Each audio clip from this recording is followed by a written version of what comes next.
Hi, everyone. Thank you so much for joining. I hope you're having a great day wherever you are. So before we get going, I'd just like to say that you'll notice now there's pictures of books on the tables. And these are all books published by Bristol University Press. They sponsor our talks. So please check these out. There's a link at the bottom.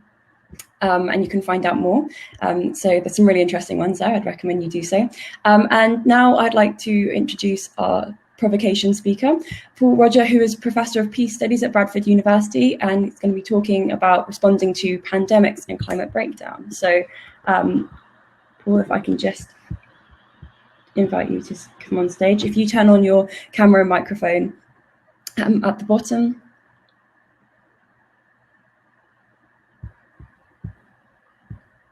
If that's possible, there should be two buttons, turn camera and turn microphone on at the bottom of the screen. And if you could do that.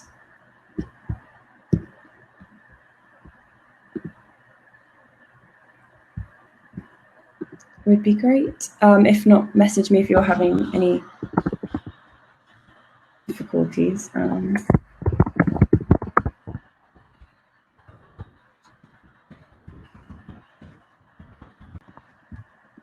Okay.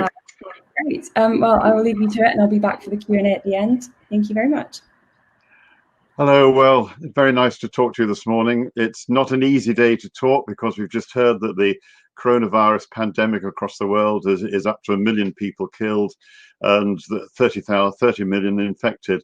But what I want to do is stand back a little bit from that and really look at what this pandemic means for what we think about security, and in particular, how it applies to the risk of climate breakdown in the longer term.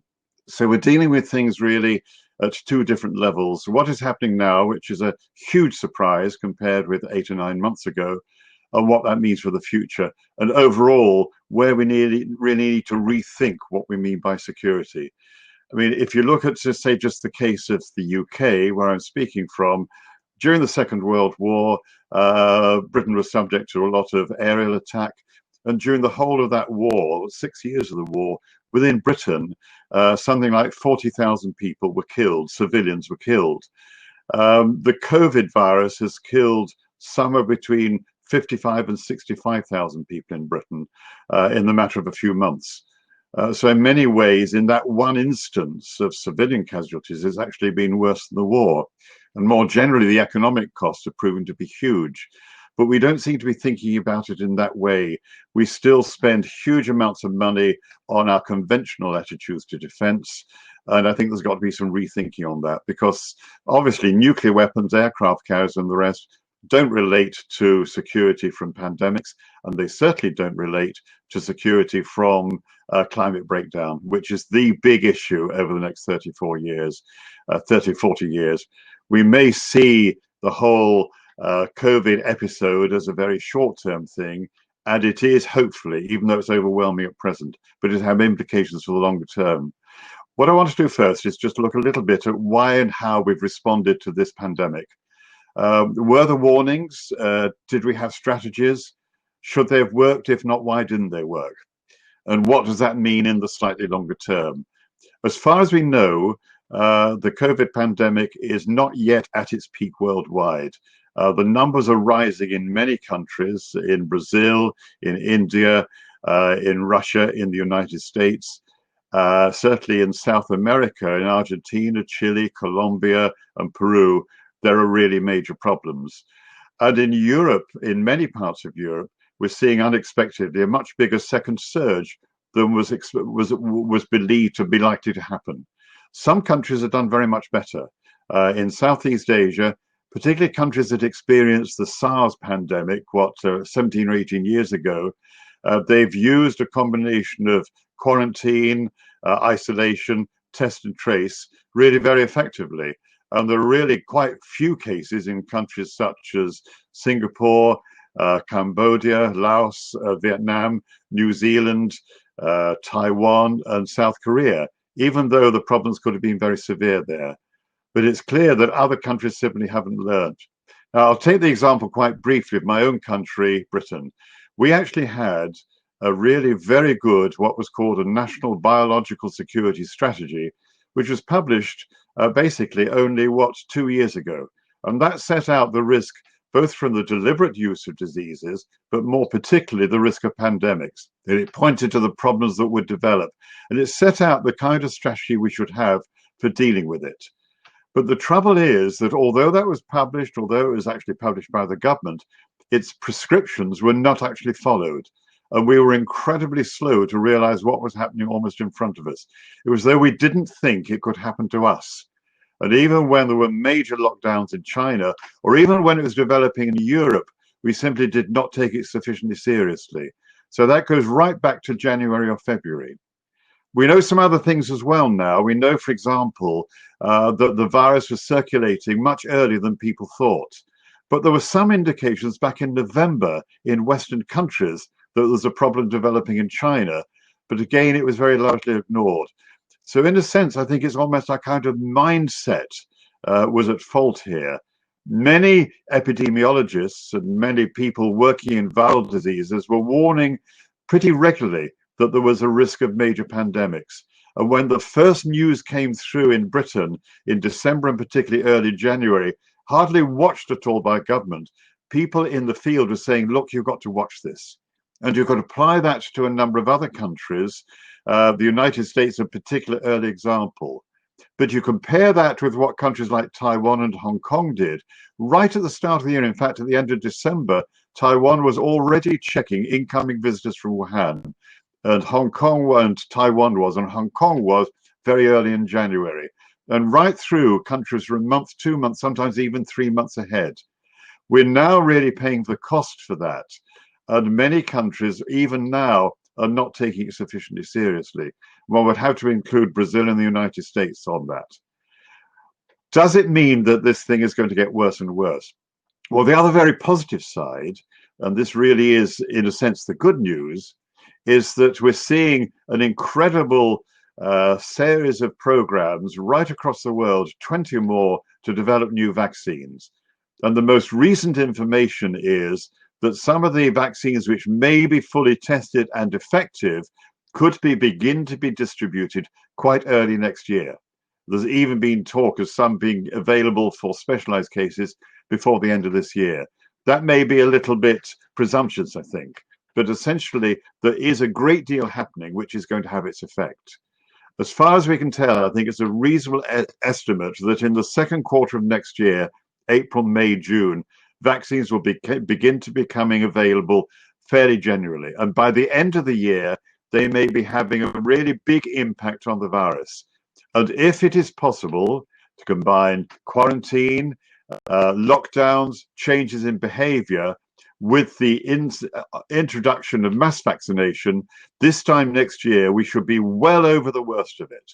But that still gives us, for people in the Northern Hemisphere, a very tricky winter ahead, which is going to require pretty good leadership, very good advice, and people taking it very seriously. What I think is missing on all of this has been a lack of international cooperation, and a lack of foresight. Now, let's try and apply that to climate change, or as I prefer to call it, climate breakdown. This is something which I think is very much in people's minds now, even though it's been removed in some ways by the instance of the COVID pandemic. But people know now in a way that wasn't recognized even, 5 years ago, that climate breakdown is already starting. There's a lot of resistance to this. There are huge numbers of vested interests that don't want to take it seriously. But more and more people are saying you have to. And we're seeing that in many different parts of the world, even at governmental level. And we're also seeing some examples of a wider concern with this crucial loss of biodiversity. Only yesterday, there was a tentative agreement among 70 or so governments to be much stronger on conservation of biodiversity. And here again, this is a sign that there is change happening. But the problem is, if our response to COVID was often 2 or 3 months late, our response to climate breakdown so far worldwide has been sometimes 2 or 3 decades late. I can remember very strongly, right back in the 1970s even, when you had the original limits for growth debate, half a century ago, people were saying that there had to be very big changes in how we related to the natural environment. 30 years ago, people were very clear cut that there were going to be huge problems if we didn't curb carbon emissions. Only now is that really happening on something of a substantial scale. But here again, there is good news. There have been incredible developments on the renewable energy side, unbelievably so. One of our sons is a renewable energy engineer, and he says, the transformation there, even in the last 5 years, has been quite remarkable. And what it means is that we could go low carbon and maybe even zero carbon before anybody really seriously anticipated it until very recently. The question is the political will there? If there is, then we can see a transformation. If there isn't, then what we're already seeing in many different parts of the world will spread pretty rapidly. The problems of wildfires in some parts, the problems of floods and the rest elsewhere. And that is change which is incremental. The difficulty with this one, and in some ways it's a little bit like COVID, is you have to take major actions now to prevent huge problems in 10 or 20 years' time. The very fact that some elements of those problems, some of the canaries in the coal mine, are becoming evident now, means that even at the present, we see the longer term effects. But the concern is that it is not just good enough to protect yourself against the changes, you have to prevent further changes happening. Even if you were to modify our economy, our behavior, and the rest in some way that really made it possible to curb emissions quickly, if we're able to do that, then we would have to do that to an extent which really oversaw the actual mitigation factors that are going to be necessary. One of the things at present, I think, is that we know full well we have to adapt already. Some elements of climate change, climate breakdown, cannot now be prevented except in the long term and many decades after we well past zero carbon emissions. But that is no good saying, well, we make the changes, we adapt, and therefore things will be all right, if we don't actually lower the emissions at the same time. And that essentially is, I think, what we have to do. One of the big fears here, if I can look at it the other way, is if we don't try and control climate breakdown, if we don't get it under control, then what will happen is that the more rich communities, mainly but not only in what we call the global north, the richer developed north, those communities will see about closing the castle gates and keeping the problems outside, so that if there were to be huge movements of desperate people wanting to move because of the effect of climate breakdown, there would be barriers to keep them out. In other words, you securitize it. And I wanted to use this term because it's a good one.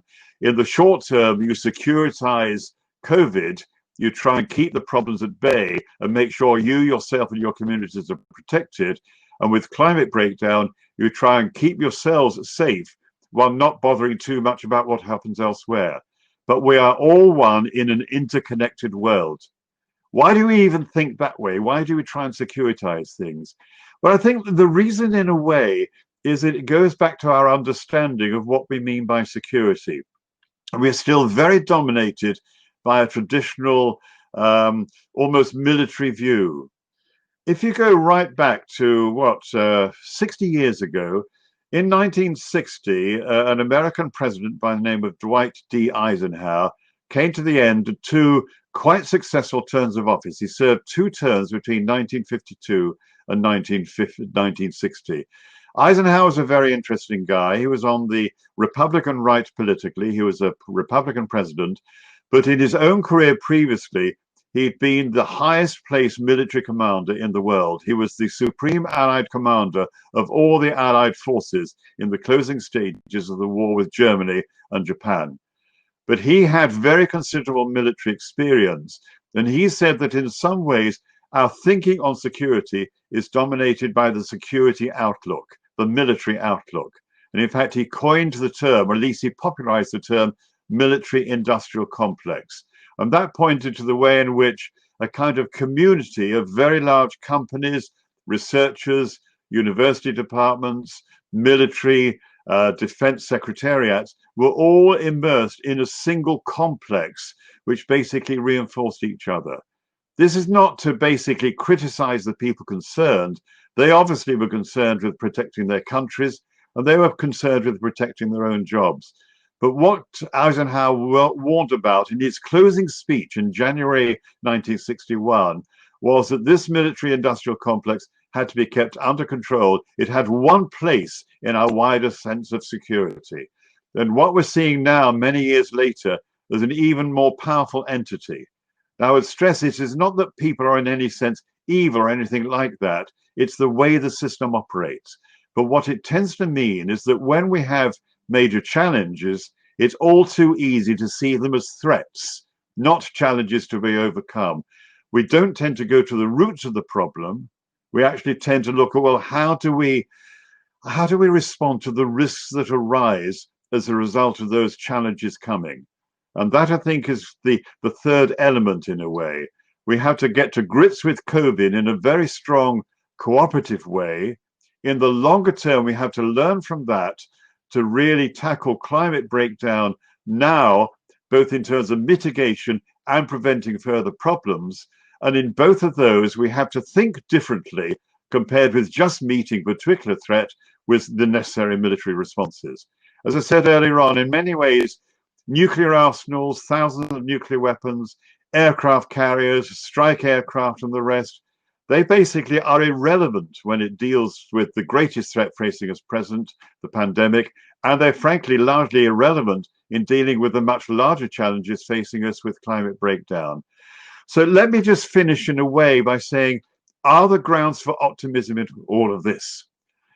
Well, I think there needs to be a huge amount of rethinking about what we mean by security. I won't try and go into the detail at all, but essentially we had to focus much more on the human needs and basically communities and societies, and not see it in the old state versus state level, which is all too commonly the way forward. That has to be rethought quite fundamentally. It doesn't mean that we suddenly sort of get rid of military spending. That's not feasible economically, socially, or politically. But we have to rebalance things very much so. And I do think we have to do this really in the relatively near future. This is not something for the longer term. It has to be done really soon. If in the short term we can improve our response to COVID-19, if we can basically organize ourselves out better, cooperate much better internationally, and within countries have the kind of leadership which says to people, we can get through this, but we do have to cooperate among ourselves, then we can do it. And I think in particular, what is crucial and one to watch in the next 6 months is the extent to which we cooperate on vaccines. One of the things that could happen is that one particular country might develop an effective vaccine and then concentrate on vaccinating its entire population. Whereas the correct thing to do would be to vaccinate the people most at risk, the frontline workers, the elderly, make the vaccine available readily to international co-production and spread it around as much as possible. There are some indications that that will be the way that we will go. And there are already some very good sort of agreements being formed among countries and even among drug companies and universities. So here there is signs of hope. But the World Health Organization is grossly underfunded at present and has not really been able to use the resources it needs to highlight this right from the start. And all too often, politicians have tended to.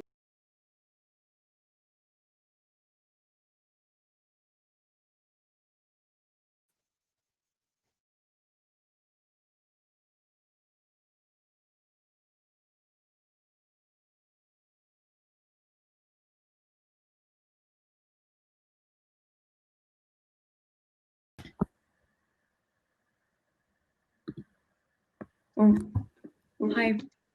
Sorry for interrupting. Unfortunately, your microphone just cut out for the last couple of bits there. I was wondering if you wouldn't mind repeating, if that's all right. Yeah, sure. Can you hear me now? Yes, that's brilliant. Thank you. We seem to have had a cut-off there for no known reason. Let me just really repeat what I was saying at the end, and they will open up to questions. There are signs that we are cooperating over the handling of COVID belatedly in the day. And in doing so, I'll just wait a minute to see in my screen if we have the mic on. I think we do have the mic on. Yes, what I was saying is we are belatedly learning how to deal with COVID, and the signs now are really pretty good. We have to apply that to climate breakdown in a much more strong cooperative way. And we also, I think, very clearly have to rethink what we mean by our understanding of security. If we can do that, then the future is bright, even at this difficult time. So let us hope that we make the kind of changes we really need to make. Thank you.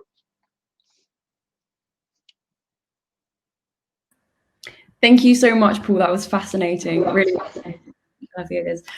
So now I'd like to welcome some questions. Please put them in the Q&A. You can vote them upwards, downwards. So but I'd like to start with one of my own, if that's all right. And that's that you did at the end, particularly, you talked about the international cooperation that's going to be required when it comes to vaccination, and also similarly for climate breakdown, we need to act as one as opposed to lots of different actions. And I know that you said there's a lot of hope that you see in that respect.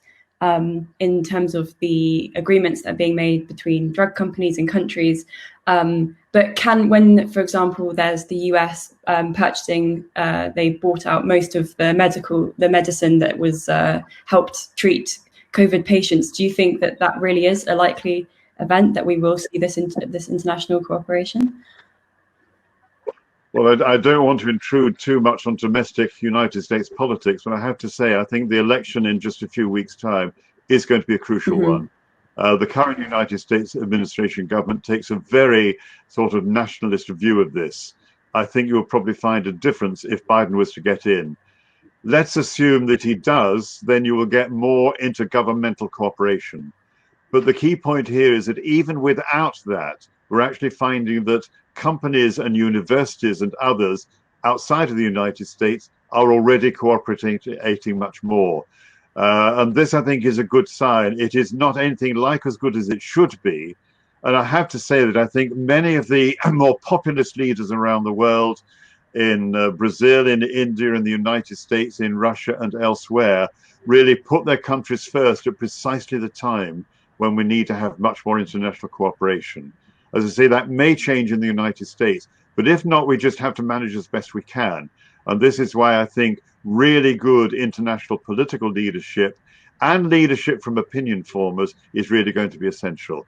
Tentatively, there's causes for optimism, but I wouldn't in any way want to say that things are all rosy. They are not, and we're going to have to learn the lessons the hard way. Yeah, definitely. And similarly with climate breakdown, we need that cooperation. And I suppose there are countries where the climate, despite it being at the forefront of the challenges they face, is not their priority. They might focus on economic policies, social policies, for example, that don't necessarily focus on the environment. Would that, do you think, deter international cooperation as well? Yes, it would. I mean, in a sense, I think the public understanding of climate breakdown has changed quite radically in many countries. And I would think, in fact, the populist movements like Extinction Rebellion have been very significant here. What's also happened, I think, which is worth noting, is that until a couple of years ago, the large collaborations of scientists, the ones under the UN, tended to be quite cautious, quite conservative in what they would say in public. They might think privately that there were huge problems ahead and that they were more serious than they would say in public. But in a sense, they tended to work by consensus. As of about 2 years ago, many people in the climate science community have basically given up on that and are saying it much more as it is. And I think the combination of the growth of very popular movements, started by people like Greta Thunberg or hugely increased by them, with people being very blunt about the fact that it is happening now, is really changing a public mood. But I take your point. I think governments and frankly many vested interests are not really willing to take this on even now. And it's quite clear you have major countries that are really still in climate denial at the leadership level. Bolsonaro, Trump and others, and in many cases Putin, are among those. And that is a major difficulty. But bit by bit, things are changing because we're seeing almost before our eyes the effects of these changes in the global climate and the need to act, therefore. I definitely agree with the public interest in it. That I've only been around for a couple of decades, and yet I feel like I have seen that change as well. So, so I'd actually like to invite Parmjit on the stage to ask her question. So, Parmjit, if you'd like to turn your camera and microphone on, and ask Paul yourself, please do. Thank you for joining. Hi, hello everyone. Hi, Paul. Thanks for giving us that wonderful talk. Thank you. I get really frustrated about the whole peace thing with churches, because I've been to some events and all they do is they read kind of poems, which are lovely, but we never seem to get further than, gosh, this is sad, isn't it? And aren't we lucky that we've got free speech? But I would argue that point. You know, I don't think our speech is that free, because a lot of people don't know anything about them. Well, I think we're living in two realities. One reality is on the fringes. We're aware that there are things afoot, like there are interests at play when we're going to war and oil pipelines. So on some level, we're kind of aware of the military industrial complex and how they operate. But at the other level, which is our everyday things we hear on the news, things that we're taught in the education system, that propagate models that tell us everything's fine, don't worry, you know, we're doing everything we can. So there's a real kind of conflict or tension. And so I want to know, what do you think that the church could do? Do you think they ought to be a little bit more specific about some of the mechanisms that are at play? I think there's a very important role for churches to play. Whatever your belief system, I think this is true right across the board. And if you look at all the world's major religions, they all have within them very strong emphases on peace and justice and fairer societies. I think they're very much up against it. So those people within churches and other world religions who hold those views, because hierarchies are often rather more set in their ways. And you do find that. And your wider issue, I think, Pandit, is very strong in that society as a whole, for the most part, the kinds of mass media we have do not embrace. Oh no, we've lost. Where's he gone? Paul, I notice you're still in Remo, so if you could turn your camera and microphone on, hopefully we'll get him back soon. But a fascinating question, Pamjit. Thank you. Really interesting. I got up early just to ask that. Yeah, no, thank you for joining so early. Hopefully Paul will be back. Apologies to everyone for the technical issues. So while Paul's still finding his camera thing, I just want to draw attention to this, which is Trade Secrets by Nick Dearden of Global Justice Now. And at the back of it, I mean, he talks about how our trade agreements are really killing us, much more so than COVID or anything in the long term. Like they're really, really bad for our health and for the environment. And right at the back is a set of recommendations about a new trade agenda. And he's talking about having like red lines where there are 10 different recommendations that when trade deals are done, you know, it should not undermine things like food standards or climate and so on and so forth. But every time we're told about trade deals on the news, for example, they're just talking about tariffs. Well, tariffs are not the biggest problem. So that's just an example of raising awareness. The name of that book was, sorry, hang on a minute. Yeah. I just dropped it. Trade Secrets. It's if you go on Global Justice Now on their website, I would imagine they'd have it there. Or people can contact me and I can find out for them. Yeah, no, that's really interesting. I mean, I think tariffs are the big go-to for. I mean, that's what everyone thinks about in terms of like economic implications on different countries, but we use them as like a defense, as retaliation. But I could completely understand that it's very unhealthy and unsafe. Yeah. And not only that, but it's wholly undemocratic, because I actually wrote to my MP about one of the trade deals in the past, and MPs can do nothing about it. They've got no influence whatsoever on decisions that are made around trade. And I've got a letter from my MP that, proves it, where he says, sorry, I can't do anything, my hands are tied. So it's a huge, huge problem.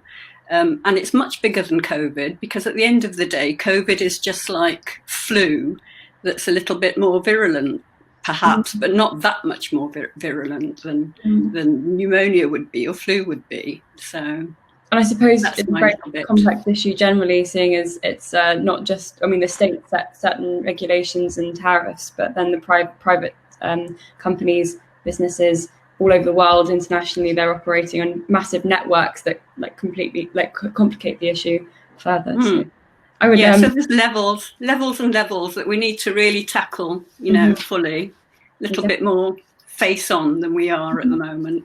That's what I would say. So shall I go? I think I've had... Yes, well, thank you very much. I'll try and get Paul back. Okay. Says he's still around, so hopefully it'll be, but thank you, Pranjit. Edna, you've got a very good question, so I'm hoping that Paul will be back to talk about that. I will think what might be best is to wait another minute, see if Paul can join us again. And then hopefully, I'm sorry about this, but thank you for everyone's patience.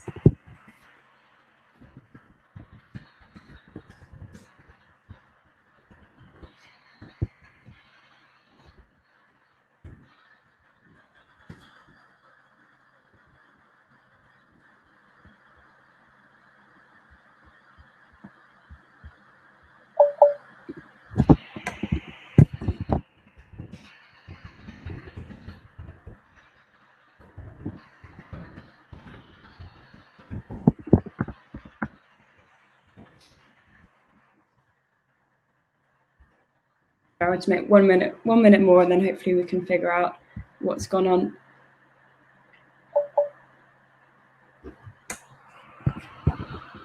Great. Okay, so I think I will stop this presentation. If people wouldn't mind hanging around for maybe 5 minutes, I'll try and solve the issue, but I'm not entirely sure where Paul is at the moment, so hopefully we will get him back.